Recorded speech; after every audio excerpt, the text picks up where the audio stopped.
obviously, a lot of people are impacted by these hurricanes, and we're hearing lots about climate change as it relates to Hurricane Michael and other storms. Just yesterday, the United Nations panel that monitors climate change issued a new report that brought that, first of all, ought to scare the hell out of everyone. They're saying not 100 years from now, they're not saying not 50 years from now, but unless we make drastic changes across this globe, by 2030, we can expect to see extreme drought, wildfires, floods, and food shortages for hundreds of millions of people, and likely to be felt most by poor folks and people of color. With us to look at climate change and African Americans, we'll keep Paul on this conversation, but also Jackie Patterson. She is Senior Director of the NAACP's Environmental Climate and Justice Program. Of course, we also have our panel there as well, Teresa Lundy, founder of TML Communications, Malik Abdul, National Communications Director for the Black Conservative Federation, and Pastor Shannon Wright, the third vice chair of the Maryland GOP. When I look at what is going on with climate change, part of the issue here, Jackie, is that you have this battle between folks who say, look, this is no big deal. This is just going to cost us too much money. We're really not seeing changes. The bottom line is, when this UN report talks about that 1.5 degrees in terms of how we can impact that if we don't deal with that, we're never going to be able to go to fix this problem. And so your assessment of this UN report. Yeah, so unfortunately, as you said, it is exactly calling the alarm that we've always known about for a while now. And unfortunately, we have a situation where people aren't necessarily acknowledging the direness of the situation and the fact that we could have prevented being where we are now if we had started a while back. But the UN is saying it's now almost too late to make the changes that we need unless we act aggressively and ambitiously in terms of reducing our emissions that drive climate change. Paul, certainly as a meteorologist, it must drive you crazy when you look at policymakers in Washington, D.C., and let's just be perfectly honest, the Republican Party, who denies climate change, who say it's not real. When you look at what Donald Trump is doing to the Environmental Protection Agency, they are rolling back many of the initiatives that President Barack Obama put in place. Trump has pulled us out of the Paris Accord as all.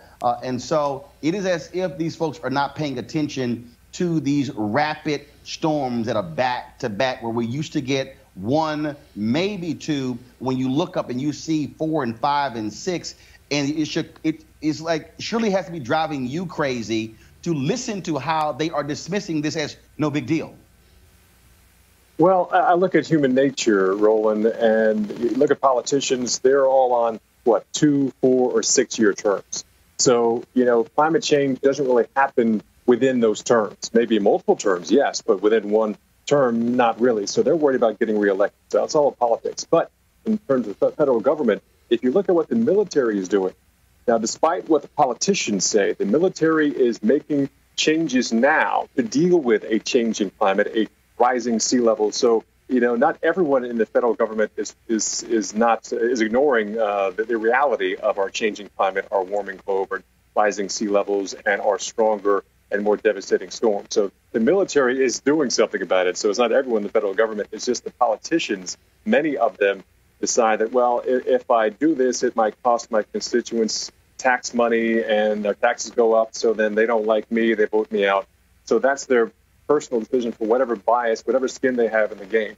But people who live this every day, they realize it's happening. They're making change in the military and the Navy, Air Force. And I'm on the front lines. I've seen these storms. I'm seeing these so-called 500-year floods or 1,000-year floods, which doesn't mean it happens once every 500. It means statistically, it's like 0.05. It's a very low percentage of happening in any given year. But we're seeing it. These percentages happen. These low percentages events happen, every 2, 3, or 4 years, a lot faster than you typically would expect, because we're having more energy, more in our atmosphere. That's what heat is, and warming up the globe. And also, climate change and global warming doesn't mean that everyone has beach weather all year round. It means people are stuck in certain patterns. Maybe they're stuck in a wet pattern, which is horrible for farmers trying to get their crops out of the ground. And maybe they're stuck in a drought pattern, which is also horrible for farmers, even water resources could impact the way you water your grass or how much water you can drink or how many times you can flush your toilet. So there are so many wide-ranging impacts we don't know yet. You have options of either what a lot of people are doing is say, hey, we should change our habits and maybe change the outcome, or the other option is ignore it, and then we have to deal with the wilder extremes, what I deal with day to day, which is the weather. Malik and Shannon, this is what I'm not understanding. You hear Paul make the point when I hear conservatives say, okay, well, this is going to cost business, it's going to cost jobs, it's going to cost us tax dollars. But the reality is, when these storms hit, it's costing us billions of dollars. And so it's not as if we're not spending this money. And again, there's only one Earth. And so as black conservatives, what do you say to your party? Acts as if this is no big deal and we should just keep doing what we're doing. Don't make any efforts, any environmental protections. Let's just let Donald Trump run rampant through the EPA, pull out of the Paris Accord, let coal people do whatever they want to do, and then everything will just be somehow perfect and normal. Well, if you think about what the administration is doing, of course, there's Trump, and then, of course, there's also what the government is doing with a lot of the career employees. So the Department of Energy is putting forth about $30 million into cost-shared research and development. The agency that does, I think it was SATO, I think that's the name of the department within energy, they're doing a lot with solar technology. They're doing a lot with fossil fuel technology, making sure that fossil fuels are actually cleaner and safer.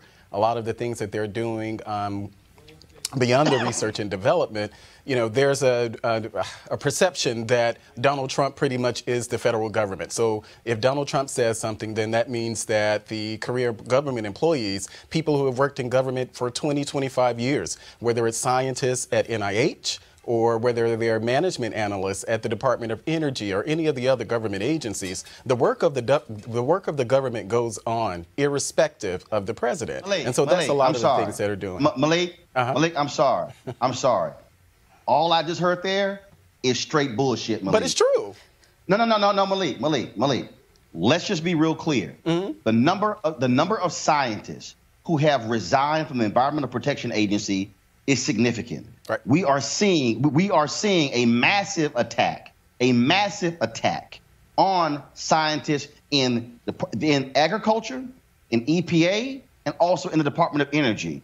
When you say $30 million, we have pulled out of the Paris Accord. When you had the Trump administration came into the White House and literally was saying, show me all of the people who are attending these climate conferences. And they have been targeting these individuals. Shannon, I get spin, but let's just be real here. What the Trump administration is doing, it is stacked with lobbyists from the oil and gas industry. Trump is touting coal. You can say clean coal all day. It doesn't exist.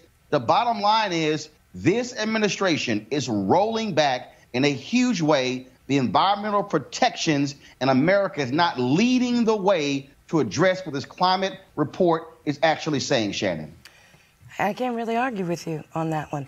You know, years back, you saw what happened in New Orleans with Katrina, and then it was some years, and there was Irene, and then Sandy, and then the last couple of years, every year there's been some named storms that have done some damage. I live in Baltimore because we lost our house in New Jersey from Hurricane Sandy. So I understand what the party says, but I understand how it affects the people in the community. Personally, I drive a hybrid because I'm not a scientist, but I know when I see things changing over time, if it walks like a duck, if it talks like a duck, I don't have to wait for it to quack in my face. So, Teresa? Well, I agree. I think what we see right now is the Trump administration is trying to save money. I'm not sure why they're targeting the environmentalists, but I think it's obviously time to stop it because, again, lives are in the trenches, are being hurt daily. And I think, again, we need to find solutions in order to actually transcend this actual problem.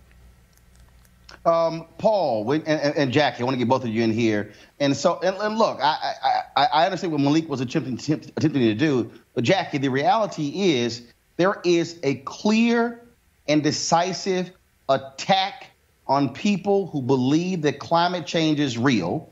You've got Republicans on Capitol Hill who are in denial about climate change. They control the House.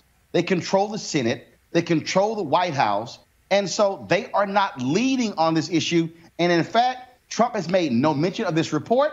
No big deal. It's irrelevant. It's as if it never happened, Jackie. No, you're absolutely right.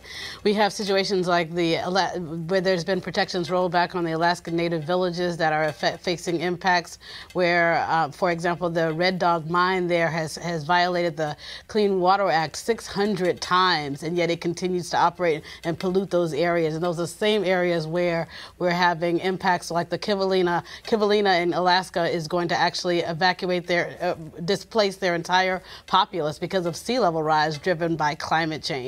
And so the rollback of regulations are impacting Alaska Native villages, African-American communities, of course, we're seeing in the crosshairs disproportionately impacted by each and every one of these disasters from the storms to the flooding to the drought, already living in food insecure communities.